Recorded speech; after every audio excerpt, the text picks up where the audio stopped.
नमस्कार मित्रों, मैं भार्गव कुमार भट्ट आज के हमारे ये वीडियो में आपका हार्दिक स्वागत करता हूँ। आज हम बात करेंगे पीएच और पीओएच के बारे में। अभी जो पीएच है वो आजकल हम अपने घर में भी देखते हैं। जो हमारा वाटर फिल्ट्रेशन आरओ होता है उसके अंदर भी कभी कभार हम पीएच टीडीएस की बातें करते हैं। तो पीएच एक नॉर्मल टर्म्स है, लेकिन वो है क्या, इंटरव्यू में भी ज्यादातर पूछा जाता है। कई लोग कंफ्यूज हो जाते हैं कि पीएच है क्या, उसको कैसे डिफाइन किया जाए। तो आज हम उसके रिगार्डिंग बात करेंगे। तो जो पीएच है वो स्ट्रेंथ है हाइड्रोजन आयन की। हम कह सकते हैं कि पावर ऑफ हाइड्रोजन आयन या पोटेंशियल ऑफ हाइड्रोजन आयन, अगर उसको हम सूत्र के अंदर बताना चाहे तो minus log of H plus ion कहेंगे उसको। और ऐसे ही पीओएच है तो पीओएच को कहेंगे power of O H minus ion, power of O H minus potential potential of O H minus ion. तो पीएच और पीओएच का डेफिनेशन यही है।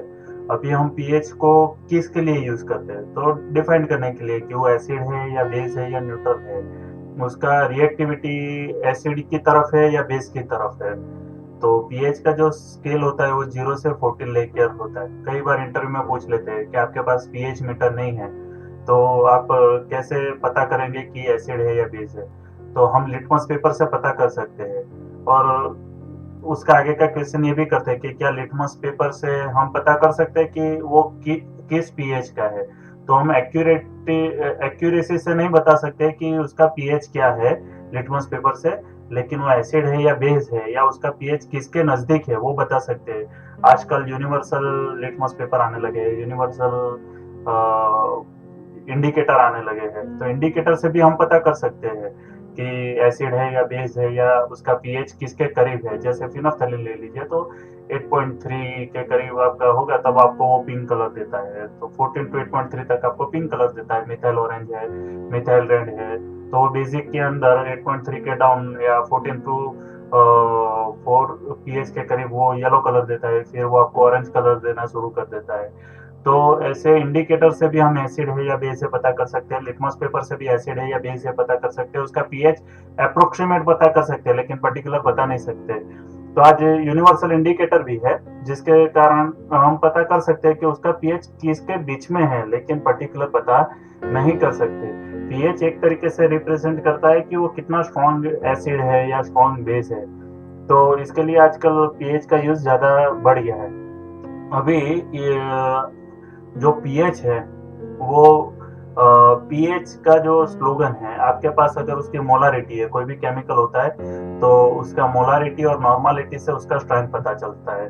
तो आपके पास एसिड है या बेस है तो उसकी मोलारिटी या नॉर्मालिटी आपको पता है, तो उसके ऊपर से हम पीएच और पीओएच कैलकुलेट कर सकते हैं। तो यहाँ पर हमारे पास कई सूत्र है। तो फर्स्ट है ये वाटर कांस्टेंट का है कि ये H3O+ लिखा है, लेकिन उसको H+ आयन भी कह सकते हैं, वो H- आयन है। तो इनका मल्टीप्लीकेशन जो है वो 1 इंटू 10⁻⁻14 होता है। तो हाँ, इसके ऊपर हम आएंगे कि पीएच जो होता है वो 0 टू 14 के बीच में क्यों आता है। तो उसके लिए मैं एक्सप्लेन करूंगा, लेकिन उसके अंदर ये इक्वेशन का मेन रोल है। तो उसके बाद अगर हम देखें तो उसका डाउन वाला जो सूत्र है वो है pH is equal to minus log of H3O+ ion, मतलब H+ आयन। वही मैंने जैसे आगे बताया पीओएच का हुआ minus log of OH minus ion हुआ। और एक सूत्र जो इन तीनों सूत्रों से निकल के आता है वो है कि पी के डब्ल्यू, मतलब वाटर कांस्टेंट के लिए pH plus pOH is equal to 14 होगा। तो एसिड है या बेस है उसका एक डेफिनेशन ऐसा है कि कोई भी केमिकल को अगर आप पानी के अंदर डालते हो तो उसका आयनाइजेशन होकर अगर H+ आयन रिलीज करता है तो वो होता है एसिड। और कोई भी केमिकल को अगर पानी के अंदर डालने के बाद अगर OH- रिलीज करता है तो वो होता है बेस। तो यहाँ पर बताया गया है pH plus pOH is equal to 14। पानी के अंदर अगर एसिड बेस की प्रक्रिया नॉर्मली H+ और OH माइनस आयन को जोड़ के किया जाए तो उसका 14 तक का रिजल्ट निकल सकता है। ऐसा हम इससे पता कर सकते हैं। तो यहाँ पर अगर उसको हमारे पास मोलर सॉल्यूशन आपको पता है कि उसका स्ट्रेंथ क्या है, तो उसका पीएच किसके करीब आ सकता है, तो उसके लिए यहाँ पर ये यूज किया गया है कि जैसे बताया गया 0.055 मोलर HBr का पीएच क्या रहेगा। तो ये 0.055 मतलब 5.5 इंटू 10⁻²। ठीक है, तो हमने लॉगरिथम से निकाल लिया 5.5 इंटू 10⁻² का लॉग निकाला, तो वो आया 1.26। तो 0.055 मोलर HBr होगा तो आपका पीएच होगा 1.26। अभी हम लेंगे 0.00025 मोलर HCl है, उसका पीएच हमें पता करना है। तो उसी को सेम तरीके से हमने यहाँ पर लॉगरिथम निकाला है और वो निकला है हमारा 3.6। अभी आप बोलोगे कि 3.6 से हमें पीओएच निकालना है, तो हम ये सूत्र का यूज करेंगे और 14 माइनस 3.6 करेंगे तो 10.4 पीओएच निकल जाएगा आपका 10.4।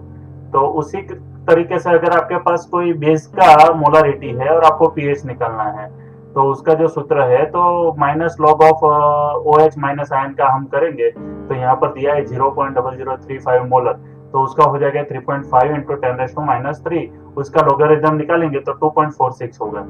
अभी जैसे ही हमें पता है pH plus pOH is equal to 14, तो आपका पीएच निकलना है तो 14 माइनस पीओएच, तो हमने 14 माइनस 2.46 किया तो 11.54। तो आपका जो पीएच है वो निकल के आ गया 11.54। तो ये सूत्र का यूज करके हम मोलारिटी से मतलब आपके केमिकल के स्ट्रेंथ से उसका पीएच या पीओएच क्या रहेगा वो हम निकाल सकते हैं। अब अभी मैं बात करना चाहूंगा कि किस तरीके से नॉर्मली हमारे पास जो पीएच मीटर होते हैं वो वर्क करते हैं। तो जो पीएच मीटर है वो एक साइंटिफिक इंस्ट्रूमेंट है, और जैसे मैंने आपको बताया कि वो हाइड्रोजन आयन की स्ट्रेंथ दिखाता है, रिप्रेजेंट करता है।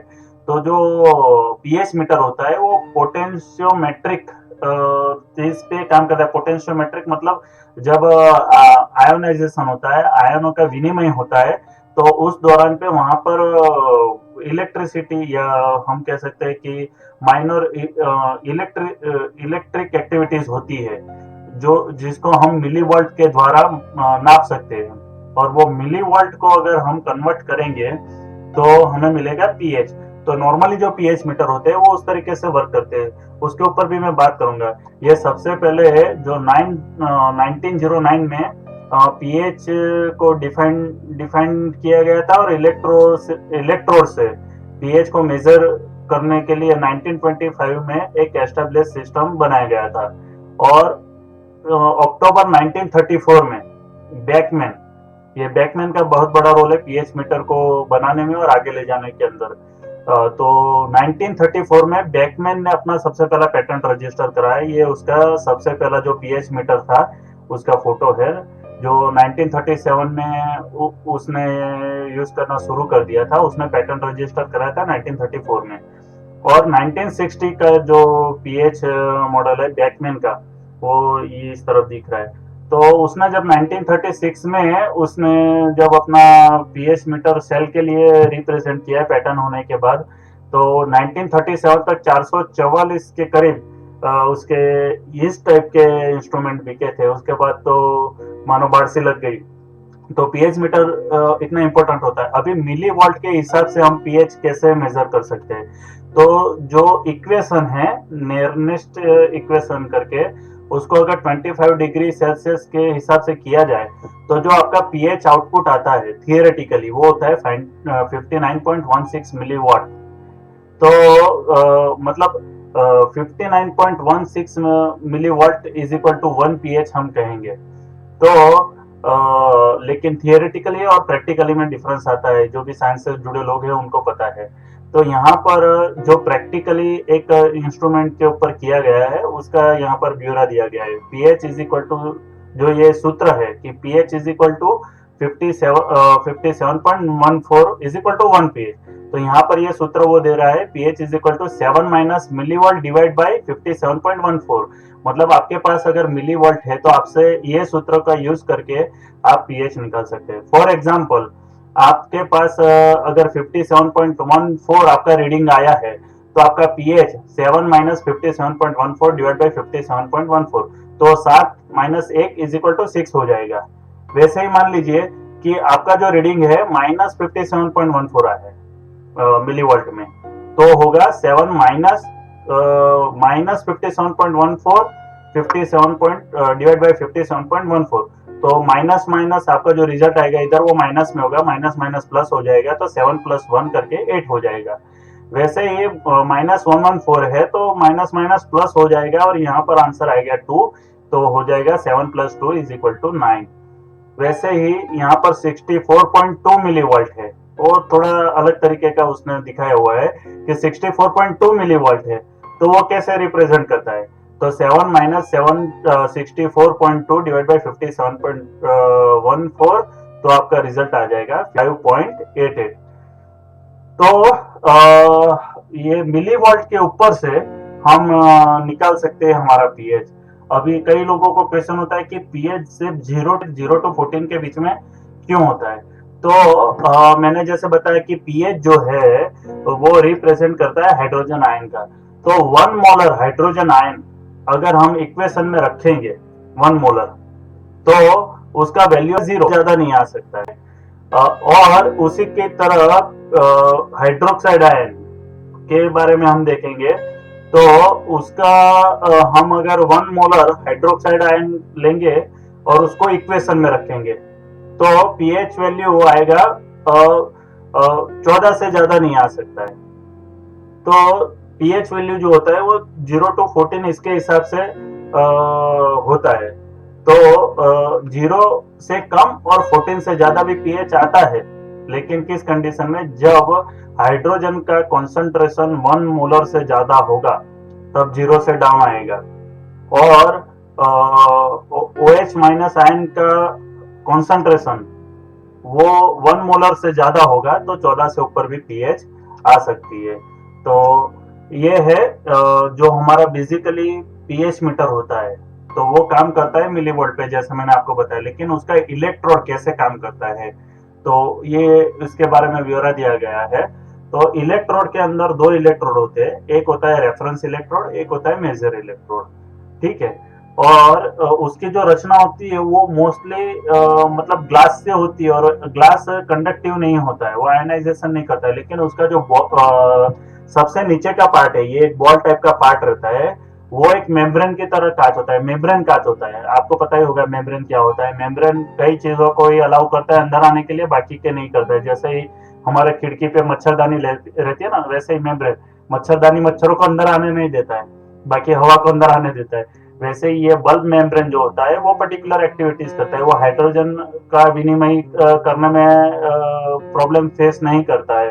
तो वहां पर हाइड्रोजन विनिमय से जो मिली वोल्ट क्रिएट होगा वो रिफर करेगा, ठीक है। तो यहाँ पर जैसे बताया ये स्पेसिफिक मेम्ब्रेन है। अभी ये जो रेफरेंस इलेक्ट्रोड है वो सॉल्यूशन के अंदर नहीं जाता है, उसको पूरा सेपरेट रखा हुआ है, ठीक है।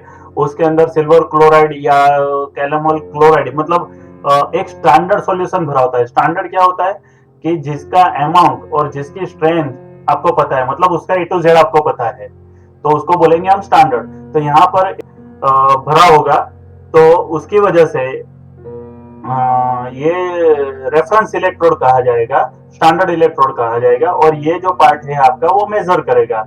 उसके अंदर यहाँ पर बिलो में KCl 0.1 मोलर KCl का सॉल्यूशन होता है।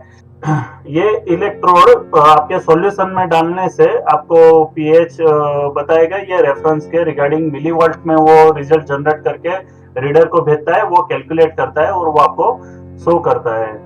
तो अभी इसको अगर हमें लंबे समय तक चलाना है, अच्छे से चलाना है, तो हमें क्या करना है, हमें सबसे पहले ये बॉल वाले पार्ट को हमेशा साफ रखना है, ठीक है। और फ्रिक्वेंटली यहाँ पर एक जैसे इसमें दिखाया गया है ना, ये पॉइंट खोल के या ये होल खोल के हम उसका केमिकल जो अंदर है वो बाहर निकाल सकते हैं और नया केमिकल भर सकते हैं। तो फ्रिक्वेंटली ये केमिकल चेंज किया जाता है जो 0.1 मोलर पर लीटर का होता है। तो इस तरीके से ये इलेक्ट्रोड वर्क करता है। अभी कैलिब्रेशन कैसे होता है, तो इंस्ट्रूमेंट वाइज पीएच मीटर का कैलिब्रेशन डिफरेंट तरीके से होता है। तो कई कई इंस्ट्रूमेंट में 1 पॉइंट कैलिब्रेशन होता है, कहीं में 2 पॉइंट कैलिब्रेशन होता है, कहीं में 3 पॉइंट कैलिब्रेशन होता है। 1 पॉइंट कैलिब्रेशन का मतलब कि आप वन स्टैंडर्ड मतलब वन एक बफर से आप कर सकते हैं। जैसे हमने बात किया ना कि पीएच का स्केल होता है 0 to 14, 7 को हम न्यूट्रल गिन लेंगे। तो हमारे पास एक एसिड बफर होगा, एक न्यूट्रल बफर होगा और एक होगा बेस बफर होगा। तो अगर आपने कोई भी एक बफर का यूज करके कैलिब्रेशन किया तो उसको हम बोलेंगे 1 पॉइंट कैलिब्रेशन। दो कोई भी यूज किया तो उसको बोलेंगे 2 पॉइंट कैलिब्रेशन। 3 आपने बफर यूज किया तो उसको बोलेंगे 3 पॉइंट कैलिब्रेशन। तो कई इंस्ट्रूमेंट में क्या होता है कि आप कोई भी एसिड या बफर कोई भी एक रख दीजिए, उसका जो रिजल्ट आता है उसको मान लीजिए आप मैन्युअली उसको करेक्ट कर दीजिए, या वो अपने आप ऑटोमेटिकली सिस्टम से करेक्ट हो जाता है। आपको उसको बताना है कि ये 7 पीएच है या 4 पीएच है या 10 पीएच है, तो एक ही सॉल्यूशन से वो कैलिब्रेट हो जाता है, तो उसको बोलेंगे 1 पॉइंट कैलिब्रेशन। 2 पॉइंट कैलिब्रेशन मतलब कई इंस्ट्रूमेंट में क्या होता है, आपको उसको बोलना है, वो बोलेगा आपको उसको बोलना है या वो आपको बोलेगा कि 7 पीएच रखिए, तो आप 7 पीएच का बफर रखेंगे तो वो अपने आप कैलिब्रेट हो जाएगा। वो बताएगा कि हाँ भाई इतना मिलीवोल्ट आया तो ये 7 पीएच है, और वो अपने आप के ग्राफ के अपने सिस्टम के ग्राफ में प्लॉट कर देगा। फिर आपको बोलेगा 4 पीएच या 10 पीएच का कोई भी एक और रखना है, तो वो हो गया 2 पॉइंट कैलिब्रेशन। कई कैलिब्रेशन 3 पॉइंट मतलब आप 4 पीएच का भी रखिए, 10 पीएच का भी रखिए और 7 पीएच का भी रखिए, और आप पूरा ग्राफ को प्लॉट कीजिए। जो ग्राफ है इसके अंदर वो स्ट्रेट लाइन होगा। तो ऐसे करके कैलिब्रेशन होता है। अभी बफर सॉल्यूशन क्या होता है, तो बफर सॉल्यूशन वो होता है कि जो रिएक्शन में पार्ट नहीं लेता है, वो पीएच मेंटेन करने का काम करता है। एसिड बफर और बेस बफर ऐसे करके दो बफर होते हैं। तो बफर का मेन काम है कि वो रिएक्शन में पार्ट ना लेकर सिर्फ पीएच मेंटेन करे। अभी जब हम कैलिब्रेशन करते हैं तो पर्टिकुलरली बेस स्टैंडर्ड अगर आप यूज कर रहे हैं, बेस बफर यूज कर रहे हैं, तो उसको फ्रेश प्रिपेयर किया जाता है और यूज किया जाता है। क्योंकि अगर वो लंबे समय से खुला हुआ है या लंबे समय से बना हुआ है तो उसके अंदर CO2 डिजोल्व होता है और उसका रिएक्शन होकर वो थोड़ा उसका पीएच वैल्यू चेंज कर देता है। तो जब भी आप बेस बफर यूज करें तो उसको टाइट कंटेनर से क्लोज करके रखें और फ्रेश बना के यूज करेंगे या फ्रेशली यूज करेंगे तो अच्छा है। अभी ज्यादातर बफर सॉल्यूशन जो प्रोवाइड करते हैं उनके अंदर एक अलग सिस्टम आ गया है, वो आइसोलेशन वाला सिस्टम होता है। तो आप ऊपर से जब खुलेंगे तब नया बफर ऊपर के भाग में आ जाएगा, उसको यूज कीजिए, उसको थ्रो कर दीजिए, नीचे का बफर पूरा आइसोलेट रहेगा। तो ऐसे करके उसका कैलिब्रेशन होता है। और ये है कि अभी ये पीएच स्केल है, तो आपका अगर पीएच 0 to 12 या यहाँ पर जैसे दिखा गया है कि -1 to 12 तक है, तो ज्यादातर पीएच मीटर आपको पर्टिकुलर अच्छे रिजल्ट देते हैं। लेकिन 12 के ऊपर अगर पीएच गया या -1 से नीचे गया तो उसके अंदर कई खराबी आ सकती है। क्यों खराबी आती है, तो मतलब खराबी मतलब रिजल्ट आपका एश्योर नहीं होगा। तो क्यों ऐसा होता है, तो ज्यादा हाइड्रोजन आयन होने से एसिड साइड में -1 के नीचे, ठीक है इसमें दिखा है देखो 0 से नीचे भी आपका पीएच आता है अगर हाइड्रोजन आयन ज्यादा है। तो -1 के नीचे ज्यादा हाइड्रोजन आयन का कॉन्सेंट्रेशन होने के कारण यहाँ पर एरर आ सकता है पीएच मीटर में। और वैसे ही ज्यादा OH माइनस आयन होने के कारण 12 के ऊपर की पीएच में सॉल्यूशन में आपको एरर देखने को मिल सकती है। क्योंकि वोल्ट जो इलेक्ट्रोड होता है वो थोड़ा सेंसिटिव होता है ऐसे सब मामलों में। और 12 से ऊपर के जो पीएच होते हैं उसके अंदर वो अल्केलाइन के अंदर सोडियम है और पोटेशियम है, ऐसे सारे जो आयन है वो उसको डिस्टर्ब भी करते हैं। तो अल्केलाइन एरर उसके अंदर आता है। सम फैक्ट है इधर, तो दुनिया का सबसे स्ट्रॉन्ग एसिड फ्लोरो एंटीमोनिक एसिड है, जो बहुत ही स्ट्रॉन्ग है। वो आपके हाथ पे अगर गिरा तो पूरा पास होके निकलता है। तो अभी हम आगे के वीडियो कंडक्टिविटी मीटर के बारे में मिलेंगे, तब तक के लिए